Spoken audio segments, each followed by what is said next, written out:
2, 3, 4, and 550s. Ready to go to work for you and with you. Gas or diesel, flatbed, standard bed, service bodies, cab and chassis. Whatever you want. But wait, if you're thinking F-150, we have over 200 to choose from with 0% for 72 months Ford financing. Ain't nothing to it but to do it. Save, baby, save at Woody Folsom Ford. Better get it back to you and ask about that free lifetime powertrain warranty. Good as long as you own the vehicle. Bring your mama and them and let's all have a good time. Woody Folsom Ford Baxley, where we'll figure out the configuration you want. Yay! Celebrating 50 years as the sports leader in Southeast Georgia. WIFO-FM, Jessup.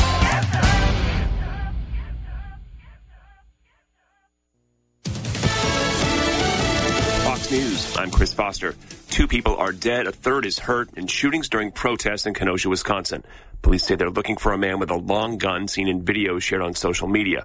Armed citizens have been out during the protests. An 8 p.m. curfew went unheeded as protests led to more violent confrontations with police. The protests sparked by the shooting of Jacob Blake by officers responding to a domestic dispute. 3 of Blake's children witnessed the shooting. Blake's family says the 29-year-old father of 6 is paralyzed and may not walk again, but his mother is pleading for peace. Fox's Marianne Rafferty. First Lady Melania Trump asks for unity in her speech during the Republican National Convention. We must remember that today we are all one community, comprised of many races, religions, and ethnicities. Vice President Pence and his wife Karen are among the speakers tonight.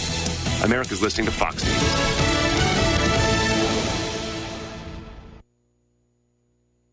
From the Fox News Podcasts Network. Download and listen to The One with Craig Gutfeld. Kat, I know that you are not particularly pleased with this decision to pick Kamala Harris. Everyone keeps pointing to the fact that she was so mean to him in the debates. To me, it's not weird because you got the guy that wrote the 1994 crime bill and you have a draconian prosecutor. I think they're really a match made in heaven. Subscribe and listen now by going to foxnewspodcasts.com. America's listening to Fox News. Did you hear the news? Now you can. With instant updates from Fox News for Amazon Alexa. Breaking stories and top headlines. Daily coronavirus developments. The economy and so much more. Brought to you by Fox News. America's #1 cable news network. Plus, setup couldn't be easier because everything's ready to go in the app. Just say, Alexa, play news from Fox. In Fox News. It's the latest when you need it. On demand from Fox News and Amazon Alexa. Murphy's Builder Supply is where you need to go for all your home improvement projects and hardware needs. They've been serving folks in this area since 1946. Murphy's offers some products and services that you may not know about. They now sell ammunition, both bullets and shells. Murphy's also sells personalized tags for dog collars. They build customized screens for windows and doors. Murphy's can rekey locks, and of course they can make keys. They cut glass for windows, plus Murphy's has monthly doorbuster specials. Check their Facebook page to see what's on sale. Murphy's Builder Supply, 156 Northeast Broad Street, Jessup. Damon's Famous Fingers and Wings restaurant in Jessup is now open for business, practicing social distancing, but still serving that great food that Damon's is famous for. Come inside or come through the drive-thru, but Damon's is open inside and welcomes back its customers. The menu's the same, the service is fast, and the food is fantastic, and the sauces remain the same, mild, wild, insane, or inferno. The number is the same, 588-WING, 588-9464. Damon's Restaurant on West Cherry Street in Jessup. Dining room now open for business. Come on in and enjoy a great meal today. A bank that puts people first. First Southern Bank, investing in you since 1907. Serving Jessup, Patterson, and Waycross. A true community bank led by experienced neighborhood bankers that live and work in our community. Offering competitive loan options for commercial and consumer clients. Stop by the Jessup branch and meet branch manager Mandy Yeomans and her fantastic team. Call 912-810-1540. Let First Southern Bank be your bank of choice. First Southern Bank. Member FDIC, equal housing lender. 7:59 with WIFO-FM Big Dog Country. World famous Butch and Bob Show brought to you by First Southern Bank, Damon's Famous Fingers and Wings, and Murphy Builder Supply. Good morning, Jonathan. Good morning. Watch out for the fog out there. It's still very bad out there. Please, drive carefully. Watch out for school buses. Today's show, we got County Commissioner Kevin McCrary in the studio with us to talk about millage rate.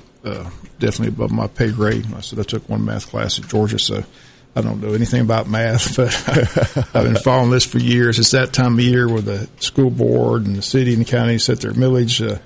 everybody's familiar with the county millage because 2 years ago they raised the millage 5 mills. Last year they didn't roll back any. This year they had the meeting a week ago, Monday, and the first motion was by Ralph Hickox to decrease it by 2 mills. That was defeated by a vote of 3-2.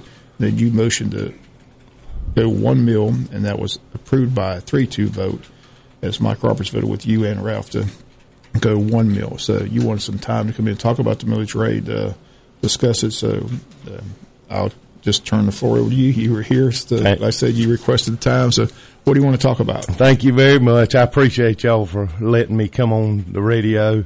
How fortunate are we to have a county that has a radio station that can get information out that needs to go to people. And a lot of this, that's the main thing I wanted to clarify this morning, is to justify the need for accountability and transparency. You know, a lot of times when a politician has a platform, they always say that, but there's a difference in transparency and truthful transparency. I have been a commissioner for 2 years representing District 2, and I thank all my supporters and people that called me this morning and concerned about me and making sure that I do what we need to be done in this county, and that's what I feel like I'm doing. Trying to follow the budget and keep everything straight and follow behind whoever needs to be followed behind so that the taxpayers are actually getting the truth. You mentioned a 5 mil increase back in 2018. That's when they increased it 5 mils, and they were saying that we needed $8 million to pay back what we owed. And if we didn't, we were going into receivership. And I heard that many times. This is before I was a commissioner. In some of the meetings we went in before, when they were trying to convince us that they needed to go up 5 mills. But they said, the county's going to go into receivership if we don't pay this money back. And when you say what we owed, we're talking about all the lawsuits that we're in. No, not the lawsuits. It was other money that now I'm quoting this. They said we borrowed from TIA and GEO. Oh, okay. Okay. The GEO is the bond for the hospital, and TIA is one of the penny taxes that we get. But they said we had to pay that money back, or we were going into receivership. So now, 3 years later, it's 2020, and not a dime of that has been paid back. And we are with the 5 mills. After in 2020, it has generated $10 million, and we have not paid a dime back to either one of those that they said that we owed money to. So why are we not in receivership? Well, I asked that question several times. Why don't we just wash that away? They said, who's coming to get the money if we don't pay it back? See, is the state going to come in and shut anything down? No. So that's what I keep asking. Why are we worried about it? Why are we worried about paying it back? That's right. Well, and our administrator keeps saying that we are paying it back in kind. Well, everybody knows that in kind is something that we already needed to do, and we just justify it through paying back whatever we owe. But it was work that we already needed to get done. It's sad that the taxpayers are misled and things like that. I really believe the 5 mills was needed because of the TAN. I know you love the TAN. Not really. Tax. I know. That's a tax anticipation note. Okay. I thought about it, and I'm trying to clarify to make the taxpayers understand what a TAN, and maybe you too. It's like a credit card. We live off of that credit card until the taxes start coming in. That note is due December the 31st of every year. We have to pay it off. At that time, they could not pay it off. They did not have enough money to pay the TAN off.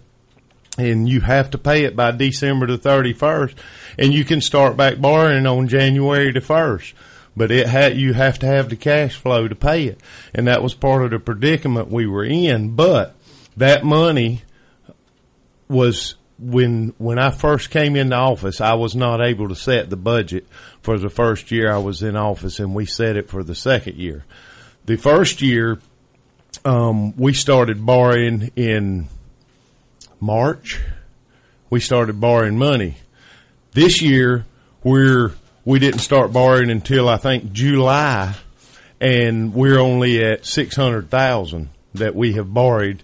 That we just didn't have enough money to make it through the year until the taxes started coming in. Well, it might be for the tax anticipation, though. Like I said, they haven't lowered that. Like they said, they're going to lower it. I mean, like I said, the school system doesn't borrow the money. City doesn't borrow the money. Why does the county have to borrow money every year just to operate? But apparently they have to, because that's what they've been functioning the last God knows how many years. That's right. It's been forever. To me, it's just bad business. But like I said, they made a commitment they're going to start rolling that back as well, but they haven't rolled that back either. So to me, it's just bad business. Well, and I went to a class in LaGrange, Georgia. They used to always hear this saying, you can't borrow yourself out of debt, but apparently that's what the county tries to do every year. Well, and in the class, they told us, they said, you can't run a county or a government business like a business. And that's not true. I mean, how many businesses do you know that run in the red forever? I mean, after a while, they'll shut the doors because they can't sustain themselves, and I feel like the county should be the same way. We should know how much money we have to spend for the next year instead of, having to guess, because that's basically what we're doing. We're guessing at how much money we're going to spend. And on that same note, I would like to say that since I've been in office 2 years, we have not had one meeting to decide how much we're going down on the budget. The budget is going up every year, and if you talk to certain people, they'll tell you, oh, we're doing good. Well, who wouldn't be doing good with $3.5 million extra and also $3.7 million this year? If you just join us, Kevin McCrary, County Commissioner, and talk about the millage rate. I'm curious, Ralph Hickox made a statement at the meeting that the minutes say that the county commissioner has promised a 2 mil rollback. I talked to Ed Jeffords. He said that's not true. Has anybody seen the minutes yet? Not that I know of. I'm trying to get it. Listen, Amanda's on vacation this past week, so I haven't really had I was waiting for her to come back because she knows those minutes better than anybody. So I'm sure it's in the minutes, but Ed says the only thing that was in the minutes was the promise to begin to roll it back, not a certain amount. So and I have noticed, Bob, that a lot of times in the meetings, certain comments are not included in the minutes.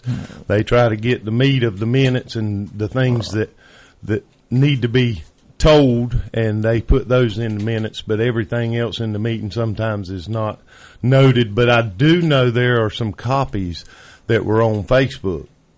And you could probably go back to some of those Facebook meetings and look at it, but I have not done that yet. Well, the average person out there, what they want to know is what their tax bill is going to do when they get it. What's a 1 mil rollback do for the tax bill? Do you have any idea what it's going to mean for an average tax person that pays their taxes every year? What's their bill? Is it going to be? It should be a decrease, but how much of a decrease? I think. And I'm not positive. They put it in the paper. I don't know anything about numbers. I don't know. I think it was on a $100,000 home. It was $10 or $30 savings. It doesn't sound like a lot, but we're going in the right direction by going down a mil.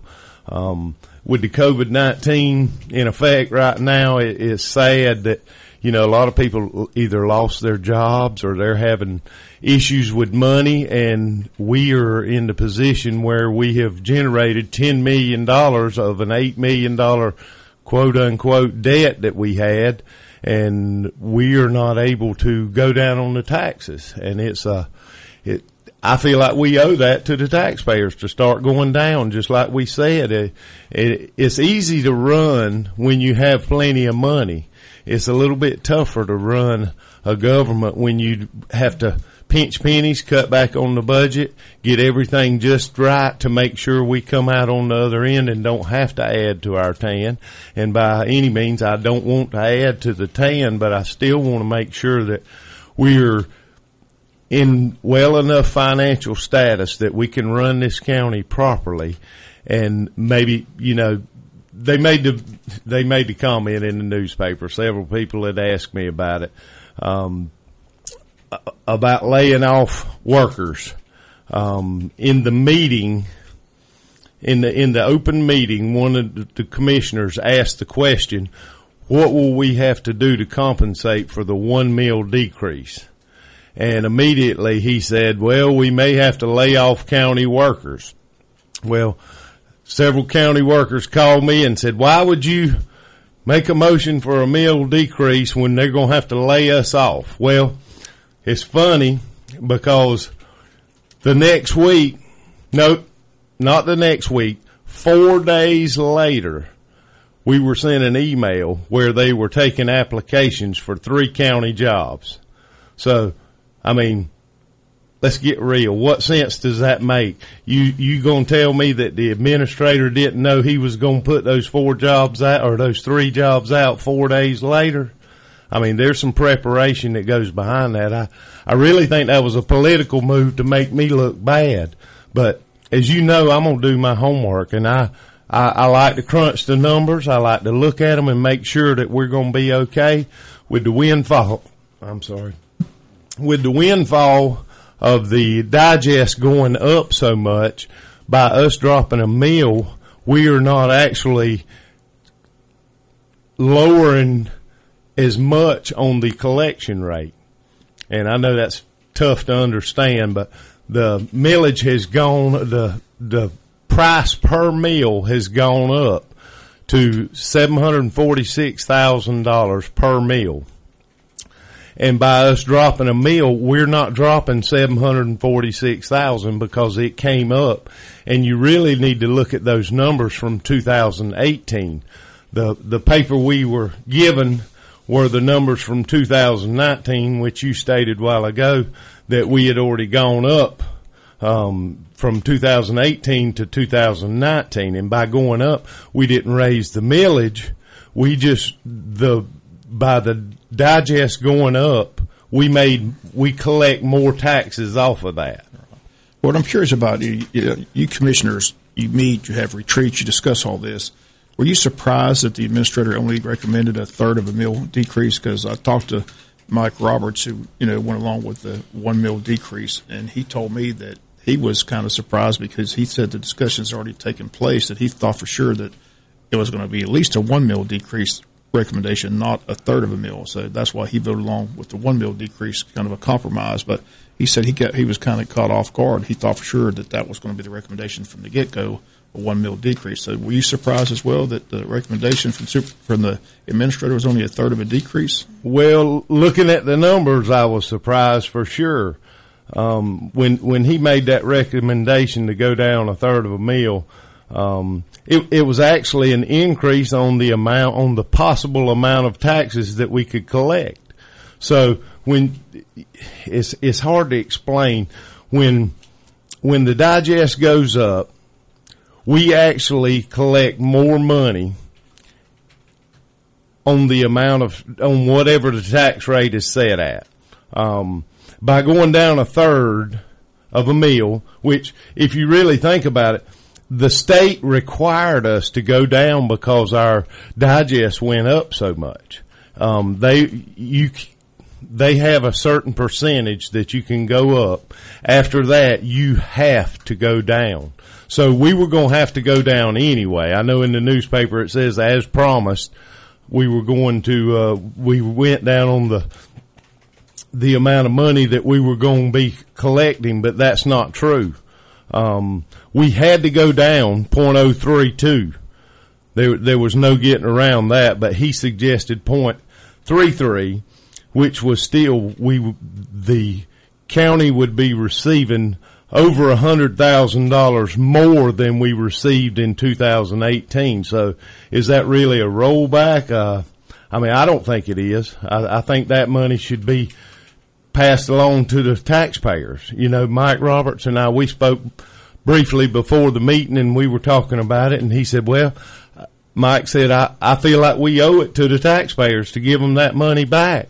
And I felt strongly the same way. When Ralph made the motion on the 2 meals and it was shot down, I said, oh no.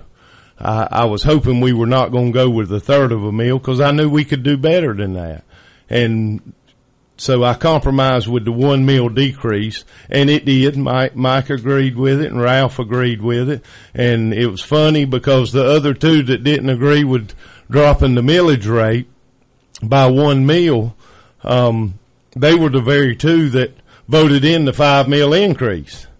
So I have a problem with what they say, but the facts are that Mike Roberts, Ralph Hickox, and myself, we were able to vote in the 1 mil decrease, which I feel like the taxpayer, you look at the amount of money it is on your tax bill.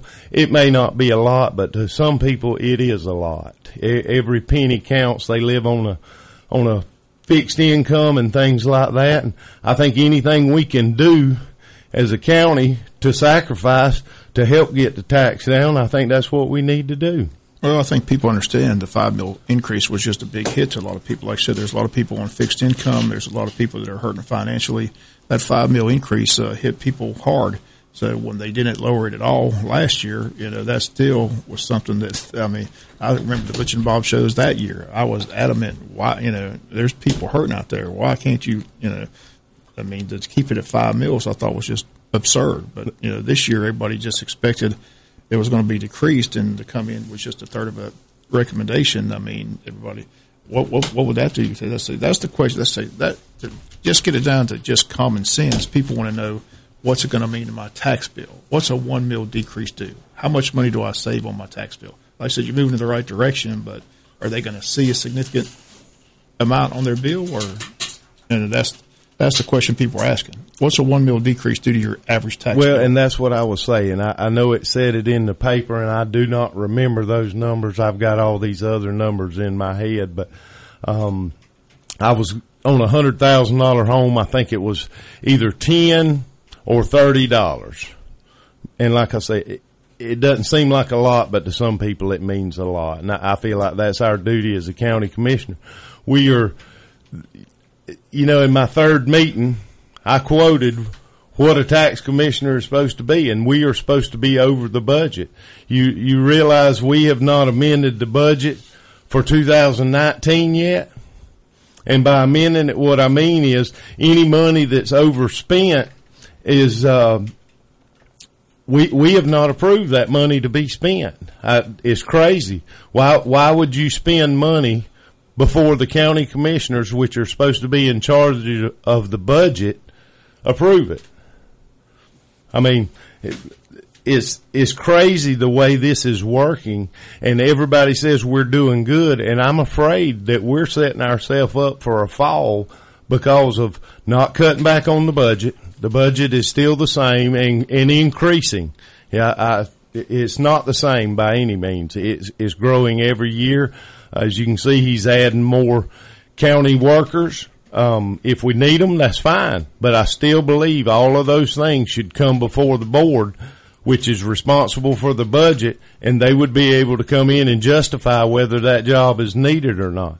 Some of these may be replacement jobs, but you know as well as I do, sometimes when you have somebody retire or leave, we don't have to replace those jobs. And I feel like that's what we need to be a part of, and we're being kept in the dark. These 3 jobs that just came up have no idea. We didn't approve it. We have not even talked about it. I didn't even know they were coming up. Apparently Ed didn't either until he decided to put it out for to accept applications, because when we had the meeting, he said we were going to have to lay people off, so he didn't know it either.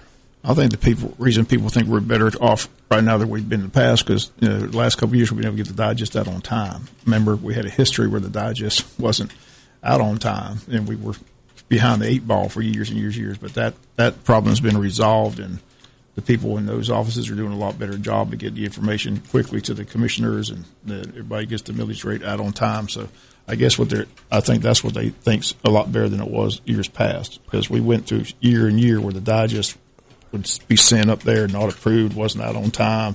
Remember all those years? I remember. And, so we're a lot better off in that regard. That's right. At least we have a number to go on time. Miss Denise does a great job with that. And Byron, they're doing a great job on the assessments. Do we know how the first question or the first statement Ed made at the meeting was that the digest has increased by, I can't remember the amount. You may remember the figure. It was, I want to say 25 million. Is that correct? Yeah, that's. Where's that money?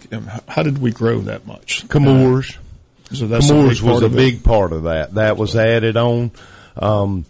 Anytime you have an increase in the digest, that's growth in Wayne County, and we are growing. That's good news. Yes, that's very good news. So, I heard that. So I was like, wow. That kind of shocked me to hear that the digest increased that much, and that's what I was asking. How much, did it go up?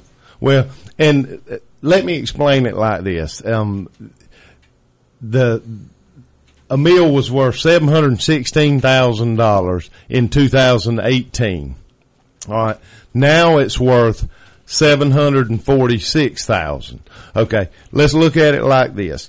If you had 718 people in 2018 paying $1,000, okay, now in 2020 you have 746 people paying $1,000. Each person still pays the same amount, but we still receive more. You see what I'm saying? Each person is still paying $1,000. You just have more people paying it.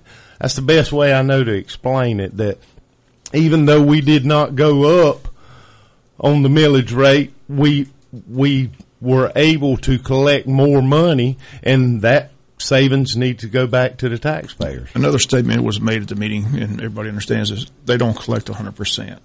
Some people don't pay their taxes. And, the average person out there says, well, I pay my tax every year. Why can't everybody pay this? What happens to the person that doesn't pay their taxes? We are actually, that's a good question. That is a good question. Because that's what I get at the coffee shop all the time. I pay my taxes. Why doesn't everybody else pay their taxes? You never hear anybody up there saying, I don't pay my taxes. Why aren't they coming for me? No, but Denise made that comment. She said, keep in mind, now we don't collect 100%. That's right. So, you can't. Well, and my question is, have they ever collected 100%? No. They've never collected 100%. So there's a factor in there for the amount of people that are not going to pay their taxes, whether they're down on their luck or just trying to avoid the. But we're not unique in that situation. That's all across the state of Georgia. That's right. That's exactly right. The question asked all the time, what happens to the people, what. Do they just get a free pass? They just don't pay the tax? That's the question. I don't have the answer. I really don't know. Maybe I can check in with John Carter or the sheriff. Maybe they said, I don't know. And some of those properties that the taxes have not been paid on in years, we are actually selling, and we are putting them up and taking bids on them, and we're selling those property to get them back on the digest. Once they don't pay, that's money that we cannot collect. And if we sell that same property, we don't make any money off of the property, but it actually gets put back on the digest, and we can start back collecting taxes on that property. We got a question. People just want to understand what's the definition of the digest. Explain what the digest is. The digest is the total amount of property that is taxed, and it's not only property. I know everybody's talked to me about they have a tax collection on their boats and things like that. But that's the total worth value of Wayne County. And it's not $746,000, it's $746 million is what everything in Wayne County is worth at this point. And that is the things that we collect taxes on. Right. And it's not only property, it's several other things that. Is the 1 mil decrease, does the commission have to get together and do another vote, or was that a final vote? Because I know the school board, they put a tentative millage rate out at the first meeting, and then last night they set it finally, and so that'll go to Denise. What about the county? Is this county, are they locked in for the 1 mil decrease? I would assume we are. So that's final. That's a good question, because I thought I'm new to this. Well, they say that there's a difference between tentative millage rate and millage rate. So right. At first they say tentative, and then all of a sudden so I didn't know if the county had to get together and have another meeting to say this is the final millage, but maybe that was a final vote last Monday. I can't answer that question. I had the same question myself. Why are we setting a tentative? And especially this late in the game, we need to go ahead and set a final. And I would assume that this is the final. We're going to be 1 mil lower than we were last year, in which that savings will be passed on to. And there's a slight decrease from the school board. So, like I said, we're moving in the right direction. It's just not as much as people would ask. Ralph's still sticking to his statement that everybody knew it was going to be a 2-minute. Like I said, that's going to be in the minutes. I said, as soon as I get the minutes, we'll verify that. But I can't say for certain that's what was definitely stated. I said, Ed says that wasn't stated. I mean, he was emphatic when he called me. He said he wanted me to make sure that it was reported that was not correct, that the 2 mil decrease was not promised to anybody. That the promise was they would begin to roll it back. So there's two different opinions there. Like I said, it's got to be in the minutes somewhere. The minutes will verify what's right, what's wrong. Well, and every word that's spoken in a meeting is not in the minutes, because I read the minutes every month. I try to do a thorough job. I may not be doing the best, but I do the best I can do. And the people elected me to do a job, and I'm not going to back down from it, whether people get mad about it or whatever. I got to believe if the statement was made, we promised to roll back 2 mils. That's got to be in the minutes somewhere. It probably is. Right. Well, we'll find out. And you have a lot of people talking over each other in those meetings and things like that, and I don't know. Some things don't get written up in the minutes, but there are videos. Well, I'm sure the minutes are a summary, though. I mean, the whole meeting's recorded, and then the second whoever's in charge of doing that, I'm sure they should do a summary. But I would think a statement to that effect would have to be in the minutes somewhere if in fact it was made. So, like I said, it's just a matter of going back to the minutes at that time and seeing what exactly was said, wasn't said, and I mean, all those are on tape somewhere. So that's right, and Amanda does a good job of trying to get all the points made in there and get them in the minutes. So if we did have to go back and look at it, we would be able to follow it and actually see what each person said. The 2019 budget, I know we talked about that, and we have not amended that budget yet. And when the auditors came in last year, he recommended the least amount we go is do it every quarter. And amending the budget is where different departments think they're going to go over, or they know they're going to go over, and we would add money to that budget. That way we can follow it. And that's why he was saying that we needed to do it at a minimum quarterly. Okay, so we're in August of 2020, and we still have not amended the budget for 2019. He said you have to amend it before December the 31st. There are some bills that come in a little bit after that, and I understand that. And we're not here to any department that needs something, if they've got a specific need and it's justifiable, there's no doubt in my mind that the whole board is going to vote yes for that, and we're going to give them that money. But at least this way there's accountability in it. I still think that amended budget should be done before the money is spent.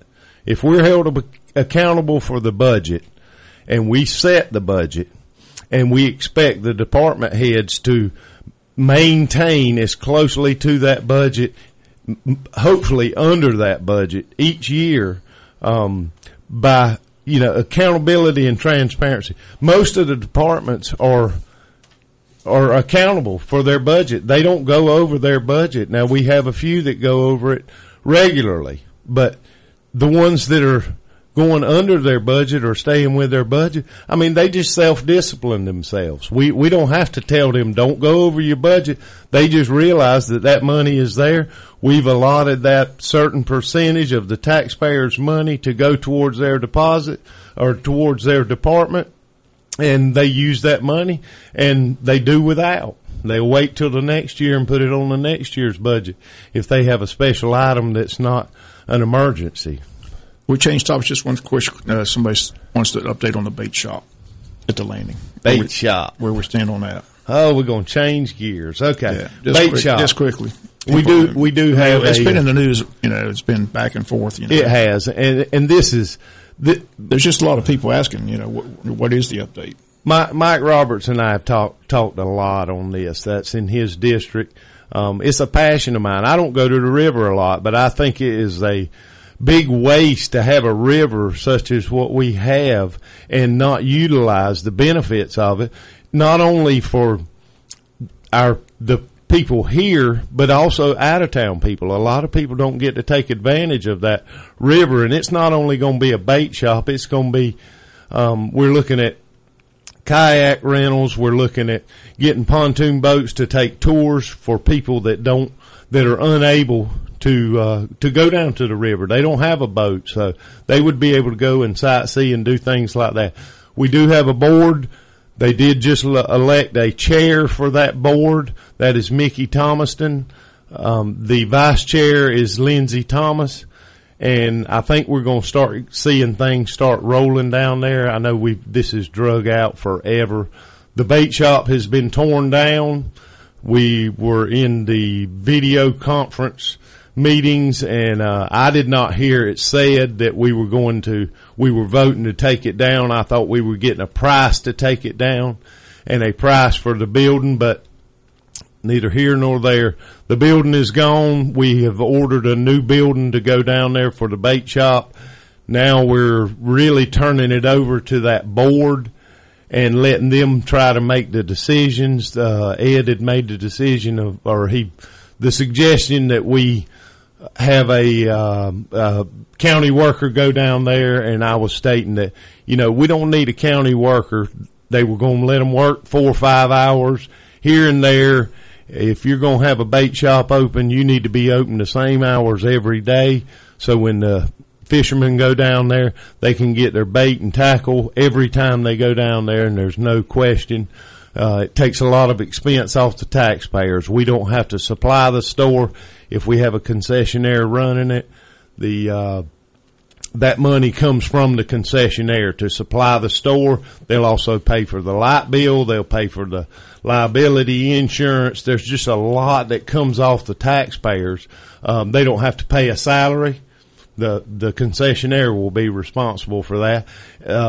A county worker, we would not have the camping spots open. I think that's a big plus down there.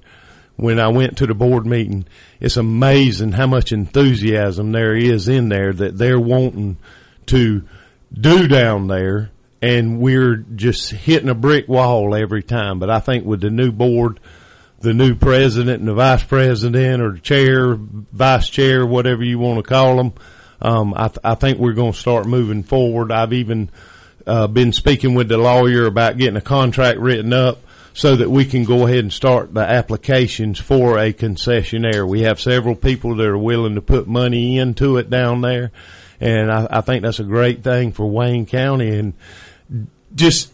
I know y'all fixing to cut me off. Well, we're getting to the end of it. I just want to wrap it up on this. You said you've been on the board, 2 years? Yes.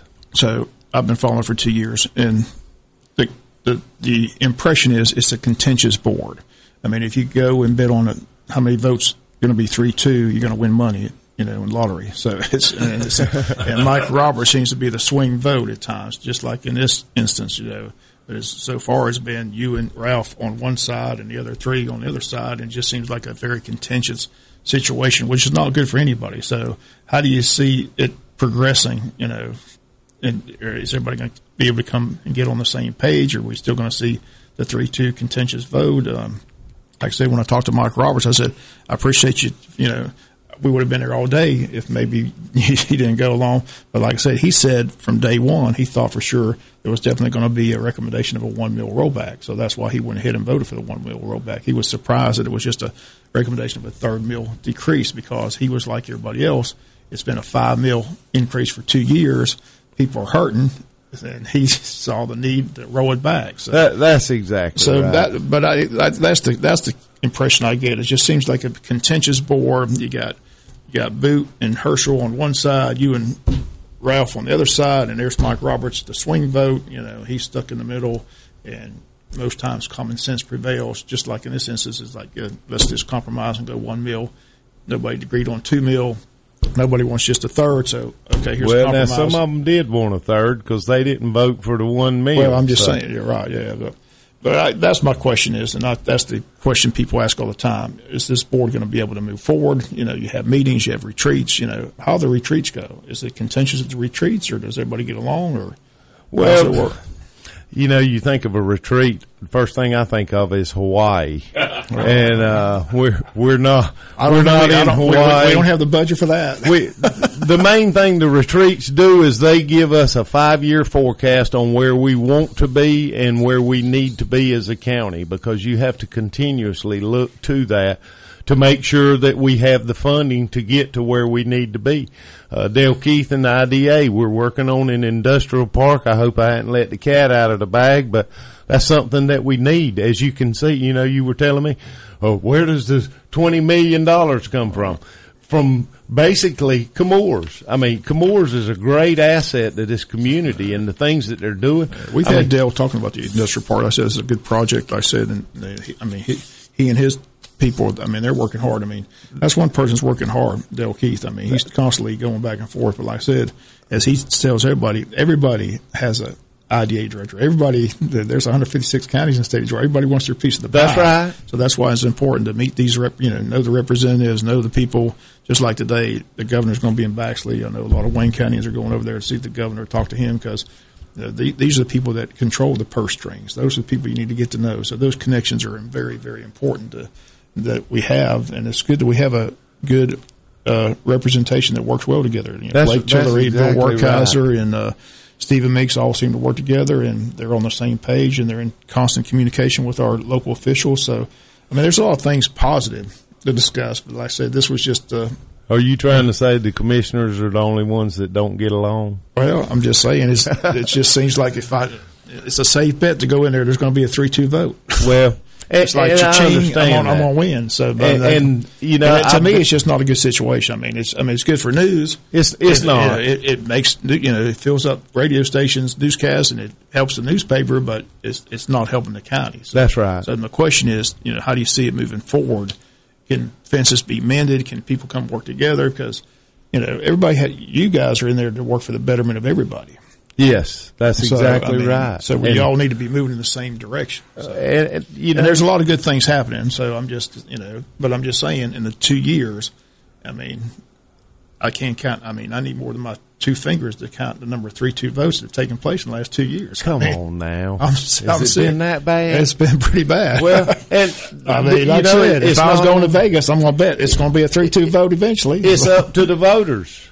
The voters are not only we need to be held accountable, the voters need to be held accountable for the knowledge that they have on what's going on up there. I know you're there at just about every meeting we have, and you hear what's going on, and not only the voters, but them to get out to their friends that don't have social media and things like that can watch our meetings and see what's going on, and actually watch your commissioner that you voted in, see if they're voting the way you want to. If they're not, call them. If I'm not doing what I need to be doing and not what I said on my platform, you call me. I'll explain. I had a whole page. I don't have it with me, but I had a whole page of justification for why we could go down on one meal, and none of that was printed in the paper.